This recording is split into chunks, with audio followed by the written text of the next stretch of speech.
दोस्तों, जो अपनी सीरीज चल रही है केनेथ एंडरसन की बुक द 9 मैन-ईटर्स एंड 1 रोग। तो आज की जो हमारी कहानी है वो उस रोग के बारे में है, यानी मस्त हाथी, मतवाला हाथी। इस कहानी का नाम है द रोग एलिफेंट ऑफ पानापत्ती। अब एंडरसन बोलते हैं कि ये रोग एलिफेंट था, एक छोटा सा जानवर था, केवल 7 फीट ऊंचा। जैसे टाइगर के पग मार्क नापे जाते हैं, इसके पैरों का जो साइज था, जो डायमीटर था, वो नापा जाता था। ये हाथी बहुत ही चालाक था, बहुत ही प्लानिंग के साथ काम करने वाला, आदमियों से इसे नफरत थी और ये पूरे आदमी जात को बर्बाद करना चाहता था। इसका केवल एक दांत था जो कि करीब 18 इंच लंबा था, दूसरा टूट गया था। अब इसका जो दांत टूटा था वो एक बड़े ग्रुप के लीडर ने, जनरली लीडर तो हथनी होती है, उसने तोड़ा था, जो कि कावेरी नदी के किनारे जो घास होती है उसको चरा करते थे। इनका एरिया था वोडापट्टी के फॉरेस्ट ब्लॉक में, और वहीं पे एक जानवरों का एरिया था पानापट्टी। ये जिला पड़ता था सालेम। अब ये कम उम्र का हाथी था और रोग बन गया था। उसके पहले जब ये ग्रुप में था, क्योंकि हाथी 15-16 साल की एज तक तो ग्रुप में ही रहते हैं, और उसके बाद जो लीडर होती है हथनी, वो निकाल देती है क्योंकि ये बदमाशी करने लगते हैं। जो फीमेल बच्चे होते हैं वो हाथी के ग्रुप में साथ में ही रहते हैं, हमेशा माँ के साथ रहते हैं। मेल को निकाल दिया जाता है। तो ये बहुत ज्यादा एम्बिशियस था, यानी ये लीडर बनना चाहता था, और इसमें जोश भी बहुत ज्यादा था। ये ग्रुप की जो हथनियां थी, इसकी आंखों में अलग सा ही उसके उनके प्रति अट्रैक्शन था, और जो कि ग्रुप की लीडर थी उसको वो ये बात पसंद नहीं आती थी। अब वो इसको देख के चिंगाड़ती थी और वार्निंग देती थी, लेकिन इस पर कोई असर नहीं होता था। अब ग्रुप में कभी कभी टस्कर भी आ जाते हैं मीटिंग टाइम पे, तो एक टस्कर ने इसको भगाया जब इसने उस टस्कर को ही चैलेंज करने की कोशिश की। जबरदस्त लड़ाई हुई, लेकिन जो वो टस्कर था जब भारी वजनदार था, ये यंगस्टर था, इतना वजन नहीं था। और हाथी जब लड़ते हैं तो टक्कर मारते हैं, जिसका जितना वजन उसको उतना फायदा होता है, क्योंकि उसकी टक्कर उतनी जोरदार पड़ती है। ये हार गया। अब इसको बुरी तरह से पीटा गया, दांत घुसेड़े गए और बेइज्जत करके निकाला गया। उसके दोनों साइड पे गहरे गहरे घाव थे, क्योंकि उस टस्कर ने अपने दांत घुसेड़ दिए थे। इसका भी एक दांत टूट गया था लड़ाई में, और उसको बहुत दिन तक दर्द भी हुआ होगा, क्योंकि दांत टूटना हाथी का बहुत पेनफुल होता है। अब वो अकेला घूमता रहा, झुंड से थोड़ा दूर दूर चारों तरफ घूमता रहा, लेकिन कभी भी झुंड में आने की हिम्मत नहीं कर पाया। अब एक दिन ये जो बैलगाड़ी चलने के रास्ते थे उसमें चल के जा रहा था, अचानक से एक मोड़ मुड़ा। इसका आमना सामना हो गया एक भैंस गाड़ी से, जिसमें बांस लदे हुए थे, जो कि एक कॉन्ट्रैक्टर ने लदवाए थे। अब ये तो झुंझलाया हुआ था, इसके अंदर खींच भी थी, गुस्सा भी था, फ्रस्ट्रेशन भी था। इसने उस भैंस गाड़ी पे हमला कर दिया। जो उसका चलाने वाला था, हाँकने वाला था, वो जल्दी से कूद के भाग गया, लेकिन वो दोनों भैंसे जो उसमें जुते हुए थे वो निकल नहीं सकते थे, क्योंकि अच्छा खासा वजन था जिसको लेके वो भाग नहीं सकते थे। उस हमले के जब हाथी ने हमला किया तो वो लाचार थे। अब वो जो रोग हाथी था, या यूं कह सकते हैं कि अब जो रोग बनने जा रहा था, जिसका एज ए रोग अब कैरियर शुरू हो रहा था, उसने उस बैम्बू के जो भैंस गाड़ी थी उसके चिथड़े चिथड़े कर दिए। जो लकड़ी भी थी ना, माचिस की तीलियों टाइप बना दिया उनको। अब उसने अपना ध्यान मोड़ा इन भैंसों की तरफ। अब इसने एक भैंस को पकड़ा उसके सींग से, सींग की दम पे उठा के फेंक दिया दूर। जो अगले दिन मिली तो उसका सींग उखड़ा हुआ था। दूसरी भैंस को इसने, या भैंसे को इसने अगले पैर से पकड़ा था, उठा के फेंका था, उछाल के फेंका था। पैर तो उसका टूट ही गया था, उसकी हड्डी जमीन में गड़ गई थी, इतना जबरदस्त प्रेशर से फेंका था। अब भैंसों को तोड़ फोड़ कर देने के बाद इसने और गुस्सा निकाला भैंस गाड़ी पे, उसको घसीटता हुआ ले गया, पूरे में निशान मिले। अब इसके बाद जो भी नदी की तरफ जा रहे होते थे, कई लोग इसके हाथ से मरे। कुछ इसके पैर के नीचे दब गए, कुछ को सूंड से उठा के पटक दिया, कुछ को पास के पेड़ में पटक दिया। अब एंडरसन का इसका सामना एक्सीडेंट से हुआ था। ये किसी काम से गए थे होगे नाइकाल, कावेरी नदी के पास में। इनको काम क्या था, महाशीर मछली की फिशिंग करनी थी इनको वीकेंड पे, और इनका कहना था कि अगर मौका मिल जाता तो मगरमच्छ पे भी हाथ साफ कर लेते, यानी कोई क्रोकोडाइल मिल जाता तो उसको भी मार लेते। अच्छा, इनको खबर थी कि रोग एलिफेंट इस एरिया में है, लेकिन इनको यह भी खबर थी कि इस टाइम पर यहाँ है नहीं। वो नदी को क्रॉस करके कोयम्बटूर की तरफ चला गया है। एक झुंड, वहां पे हाथियों का झुंड आया हुआ था, एक चारागाह था, नए चारागाह में, क्योंकि हाथी अपना एरिया बदलते रहते हैं, क्योंकि इनकी डाइट इतनी ज्यादा होती है कि अगर हाथी का झुंड एक जगह रह जाए तो वो जगह तो वीरान हो जाएगी। अब अगर हाथी ने का हर्ड एक जगह रह गया, दिन में 18 घंटे खाना खाते हैं, वो जगह वीरान सी हो जाती है, तो पत्ते वत्ते सब खा लेते हैं, फिर आगे जाते हैं। तो इनका यही रूट होता है। जैसे मैं अक्सर बताता हूँ कि राजा जी के हाथी जिम कॉर्बेट में जाते हैं, जिम कॉर्बेट के वहां आते हैं, इनका एक रूट होता है, उसको फॉलो करते रहते हैं। तो यही होता है इनका, एक पूरा एक टाइम टेबल होता है। इनकी जो लीडर होती है टाइम टेबल बना के रखती है कि हमें इतने दिन यहाँ रहना है, इतने दिन है, और ये उसके दिमाग में फीडेड होता है। और फिर ये जब एक जगह पूरा घास चर लेते हैं, पत्ते वत्ते तोड़ लेते हैं, तो लीडर देखती रहती कहाँ अच्छी घास है, आइडिया लगाती रहती, वो उधर चल देती है, पूरा ग्रुप उसको फॉलो करता है। यही उस ग्रुप के साथ हुआ। कोई दूसरा ग्रुप था जो कि नया चारागाह ढूंढने के लिए नदी के उस तरफ आया था, इसकी निगाह पड़ गई, ये ग्रुप एक ग्रुप से भगाया जा चुका था, दूसरे हर्ड के पास ये जाने के चक्कर में था। अब ये एंडरसन एक दिन मछली का शिकार कर रहे थे, कुछ मछलियां अलग अलग तरह की इन्होंने पकड़ी थी। फिर ये फॉरेस्ट रेस्ट हाउस जो था वहां चाय पीने आ गए थे, तभी इनको एक पीकॉक की कॉल सुनाई दी। इन्होंने कहा उसके पीछे चलता हूँ, या तो पीकॉक मिलेगा या कोई वो जानवर मिलेगा जिसके लिए वो कॉल कर रहा है। अब इन्होंने जब पीकॉक की कॉल सुनी तो ये इन्होंने सोचा उस मोर का ही शिकार कर लिया जाए, उसका बहुत ही बढ़िया रोस्ट करके डिनर बनाएंगे। अब एक दो बार ये गिरे, शॉट भी चूका, फिर उसके बाद इन्होंने कई बार शॉट मारे डिफरेंट एंगल से, ताकि वहां से मोर उड़े। फिर उन्होंने मोर की पोजीशन जान ली। अब इन्होंने बड़े संभाल के कदम रखे, और वो पक्षी जिसको कि ये शिकार करने वाले थे लोकेट कर लिया, वो मोर था। उसके बाद ये नदी के बेड पे आ गए। उस नदी का स्ट्रीम का नाम था चिनार, 1 मील आगे जाके कावेरी नदी में मिल जाती थी। अब इनके रबर सोल वाले जूते थे तो उससे बिल्कुल भी आवाज नहीं आ रही थी, लेकिन मोर के पंख के रगड़ने की आवाज आ रही थी। उसकी लगता है पूंछ, या उसके जो पूरा पंख की पूंछ होती है, वो किसी झाड़ी से टकरा के निकल रही थी। अब ये उसको ढूंढ ही रहे थे एग्जैक्टली, तभी एक जबरदस्त की ट्रम्पेट साउंड आई, यानी कि चिंगाड़, और उसके पीछे पीछे आया ये रोग हाथी जो सीधे इन्हीं की तरफ आ रहा था। अब इन्होंने सोचा अगर ये भागते हैं तो भाग के कोई फायदा नहीं, हाथी मार देगा, क्योंकि हाथी बहुत तेजी के साथ ग्राउंड कवर करता है। शुरू के कुछ सेकंड वो 60 किलोमीटर पर आवर की स्पीड से भी भाग लेता है। हालांकि दौड़ बहुत लंबी नहीं होती है, लेकिन इतनी काफी होती है कि आदमी को पकड़ सके। अब इनकी बंदूक दुनाली थी, इन्होंने इसकी सूंड को निशाना बनाया और करीब 30 गज की दूरी से गोलियां चला दी। अब ये जो दो मिसाइल टाइप की उसकी तरफ आ रही होती और जबरदस्त धमाका हुआ था, उससे वो डर गया और एकदम जोर से चिल्लाया और बहुत भयभीत हो गया, और बहुत ज्यादा गुस्से से भी भर गया और डर भी गया। ये उल्टे पैरों भागे जिस तरफ से आए थे, क्योंकि इनकी बंदूक खाली हो चुकी थी, लेकिन जल्दी जल्दी भागे। और ये बोल रहे हैं जिस स्पीड से भागे, इन्होंने कभी सपने भी नहीं सोचा था कि इतनी तेज ये भाग सकते हैं। अब ये भागते भागते फॉरेस्ट बंगलो आए और यहां से इन्होंने अपनी राइफल उठाई, क्योंकि अभी तक इनके पास थी शॉटगन। शॉटगन यूज होती है बर्ड्स को मारने में, छोटी चीजों को मारने में। राइफल, वो भी इनकी जो राइफल थी, वो उसको तो बोला ही जाता है हाथी मार राइफल। ये वापस आए और इन्होंने राइफल उठाई और वापस गए, लेकिन जब वो वहां गए तो वो रोग एलिफेंट वहां पे नहीं था। वो नदी के दूसरी साइड भाग गया था, जहां इन्होंने जाने का सोचा भी नहीं, क्योंकि रात आने वाली थी। अगले दिन को बैंगलोर जाना था, इनको काम था, किसी भी तरह से रुक नहीं सकते थे। तो ये बोल रहे जो पहले राउंड की लड़ाई हुई थी, मैं उसका श्रेय देता हूं पानापत्ती के हाथी को, रोग को, जो जीत गया था। अब ये बदमाश हाथी, इसको रोग एलिफेंट यानी कि दुष्ट हाथी का दर्जा दे दिया गया था। गवर्नमेंट ने भी न्यूज फैला दी थी, फॉरेस्ट डिपार्टमेंट ने भी, कि ये दुष्ट हाथी है। ये रोग एलिफेंट एंड दुष्ट हाथी एक गवर्नमेंट का टर्म होता है। जिस तरह से मैन ईटर टाइगर एक टर्म होता है कि उसको मैन ईटर डिक्लेयर कर दिया गया, वैसे ही हाथी को मैन ईटर डिक्लेयर नहीं किया जाता, क्योंकि खाता तो है नहीं, उसको रोग एलिफेंट डिक्लेयर किया जाता है। आजकल भी होते हैं, एक मेरा वीडियो है नरेंद्र हत्यारा हाथी, ऋषिकेश में रोग एलिफेंट था, उसको मारा नहीं गया था, उसके दांत काट के छोड़ दिया गया था। आज भी वो जंगल में घूम रहा है मोतीचूर के, और अब किसी को नहीं मारता। अब ये खबर न्यूज़पेपर में भी छपवा दी गई, और जो मुनादी होती थी सुनो सुनो सुनो, वो भी उस टाइम पे होता था, वो करवा दिया गया। और टमटम टमटम चलती थी, जो एक बग्घी या तांगे टाइप का वो होता था, उस पर भी जाके अनाउंसमेंट पूरे गांव में करा दिया गया था कि जो भी इस हाथी को खत्म करेगा उसको 500 रुपये मिलेंगे।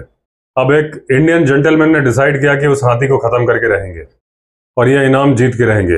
अब उनके जो अटेम्प्ट के किस्से हैं वो ये आगे सुना रहे हैं।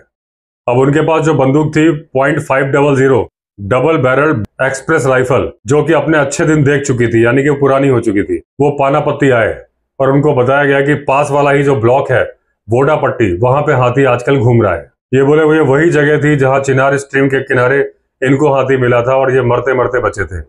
अब ये जगह वोडापट्टी, पानापत्ती और पेन्नाग्राम ब्लॉक के बीच की जगह थी, जहां पे कर्व्स थे, जंगल के कर्व्स वगैरह थे।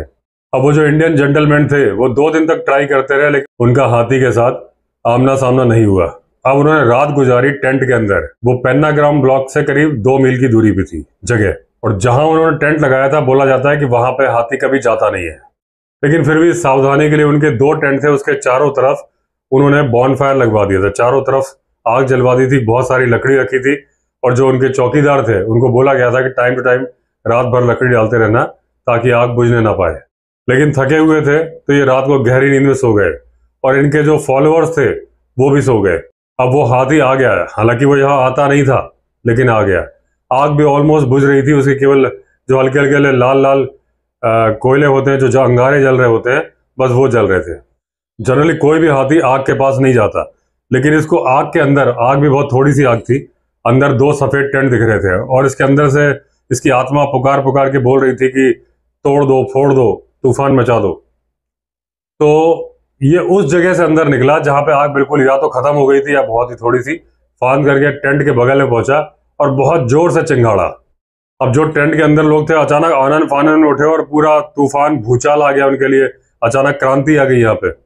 अब जब देखा कि ये दैत्य और ये दानव खड़ा हुआ है तो सारे, जिसको जहां से जगह मिली, आपस में लड़ते भिड़ते इधर उधर करके सारे भाग लिए।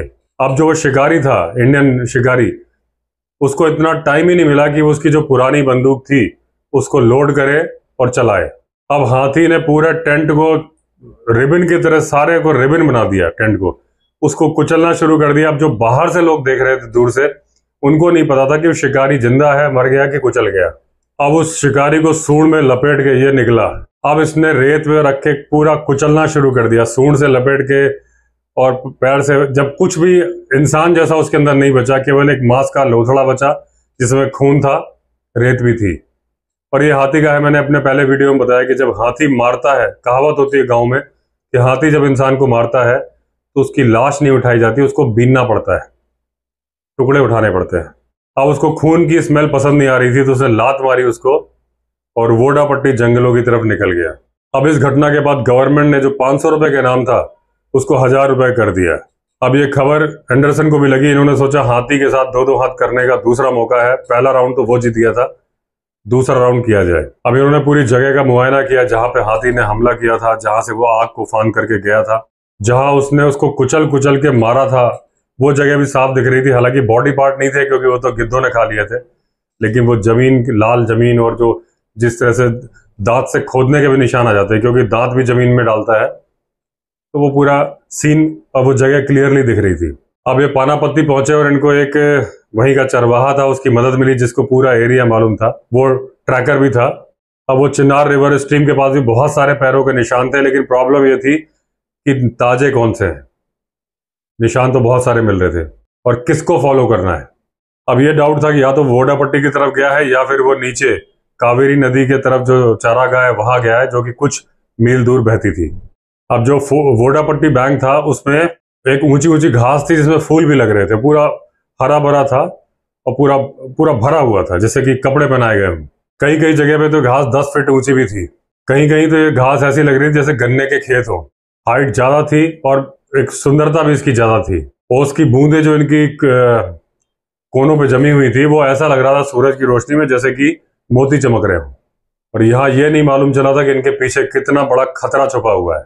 तिनके और तने इतने ऊंचे ऊंचे थे कि कोई एक गज से दूर तक देख ही नहीं सकता था।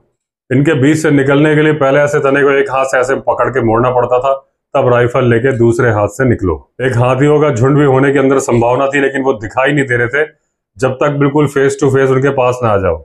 जो रोग एलिफेंट यहाँ से निकला था उसके जाने के निशान भी थे, घास मुड़ गई थी, लेकिन वो घास भी धीरे धीरे उठ के सीधी हो रही थी। अब जो घास की पूरी बेल्ट थी वो 100 गज से लेके 200 गज तक, कहीं पे 100 गज की थी, कहीं पे 200 गज की थी। और यहाँ पे बांस के बड़े बड़े झुरमुट थे, उनके बीच से जाना भी उतना ही खतरनाक था जितना खतरनाक इस लंबी वाली घास के बीच से निकलना था। अब जो ये बांस के घने घने झुरमुट थे, जिनके तने थे, उनके पत्ते निकले हुए थे, हवा को भी रोकते थे। जब हवा को रोकते थे तो आवाज आती थी। अब ये 4 दिन तक घूमते रहे, कभी बांस के झुरमुट में घूमते थे, कभी लंबी वाली घास में, कभी नदी के किनारे, पूरे घने जंगल में, हर जगह जा जाके ये उस रोग एलिफेंट को ढूंढते रहे लेकिन वो नहीं मिला।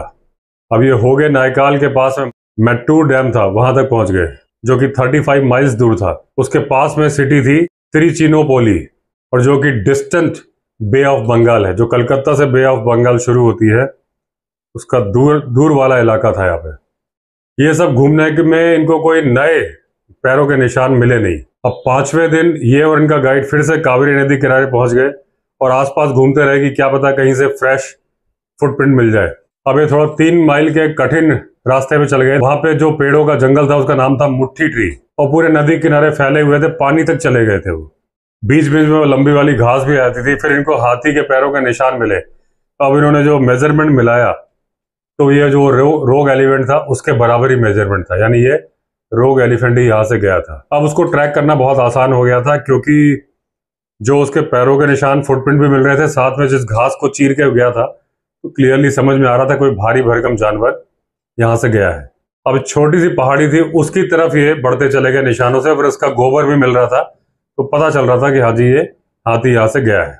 गोबर को छू के इनको मालूम चला कि ये फ्रेश तो है, लेकिन एकदम रिसेंट नहीं है, क्योंकि एकदम रिसेंट क्या होता तो गोबर थोड़ा गर्म होता। अब ये उस वैली में और अंदर चले गए, काफी गहराई में चले गए, यहाँ और फ्रेश गोबर मिला, लेकिन वो भी उतना गर्म नहीं था कि बिल्कुल ताजा हो। इससे इनको पता चल रहा था कि इनका शिकार अभी थोड़ी दूरी पर है। अब इनको थोड़ा ढाल में दिक्कत हो रही थी उतरने में, लेकिन जब ये रास्ते चलते चलते गए तो इनको मालूम चला कि अब कावेरी नदी के साथ साथ ही जो ट्रैक चल रहा है वो ट्रैक है ये। अब इनको लगा कि वो तैर के, क्योंकि हाथी बहुत अच्छे तैराक होते हैं, इनको लगा इनको धोखा देके वो तैर के कावेरी नदी के दूसरे तरफ निकल गया। तभी इनको गोबर का और वो मिला, उसमें यूरिन भी पड़ा हुआ था। यूरिन तो जमीन में सूख गया था, लेकिन गीले गीले निशान थे, और वहां पे जब उन्होंने गोबर को टच करके देखा, ये ताजा भी था और गर्म भी था। ये समझ गए इनका शिकार इनसे बहुत ज्यादा दूर नहीं है।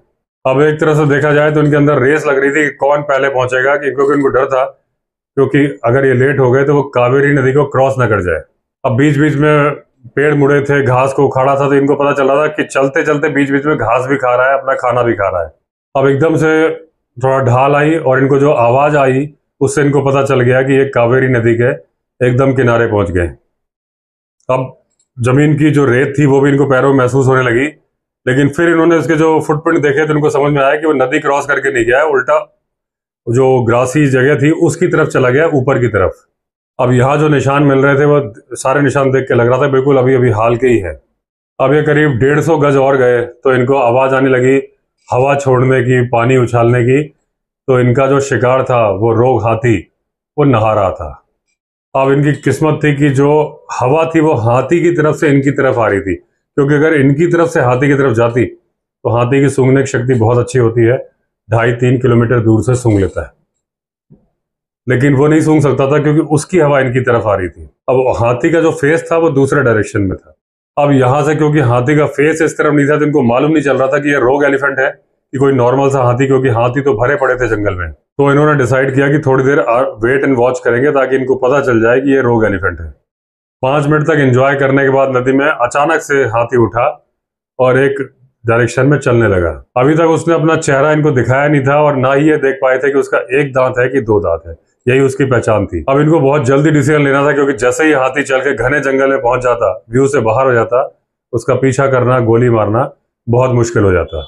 अब इनको चाहिए था कि हाथी का ध्यान अपनी तरफ करे, तो इन्होंने 2 बार चुटकी बजाई। जैसे चुटकी बजाई, हाथी के कान तो बहुत तेज होते हैं, उसने फट से इनकी तरफ मुड़ के देखा।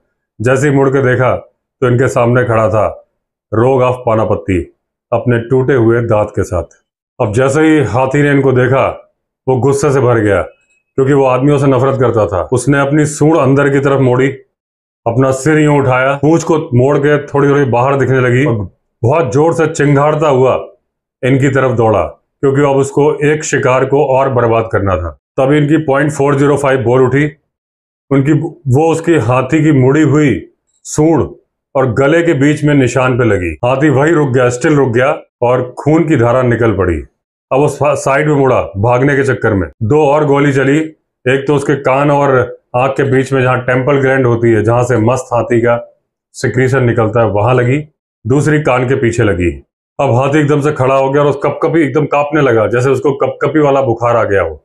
हाथी धड़ाम से पानी में गिरा हो, जैसे किसी ने गंडासे से मार के गिरा दिया। उसका जो खून निकला उससे पूरा पानी लाल हो गया था। अब सामने सूरज डूब रहा था, जो जिसके सामने सामने पहाड़ की चोटी थी, माउंट पोनाची मलाई, उसके पीछे सूरज डूब रहा था। आसमान लाल रंग का हो रहा था, नीचे का पानी भी लाल रंग का हो रहा था। और इस तरह से खात्मा हुआ द रोग एलिफेंट ऑफ पानापत्ती का। अब दोस्तों हमारी अगली कहानी होगी इस बुक की 6th कहानी। उसका नाम होगा द मैन ईटर ऑफ सेगूर। तो अगर आपने चैनल सब्सक्राइब नहीं किया है तो चैनल सब्सक्राइब कर लीजिए। चलिए फिर मिलते हैं अगले वीडियो में, तब तक के लिए all the best. Vande Mataram.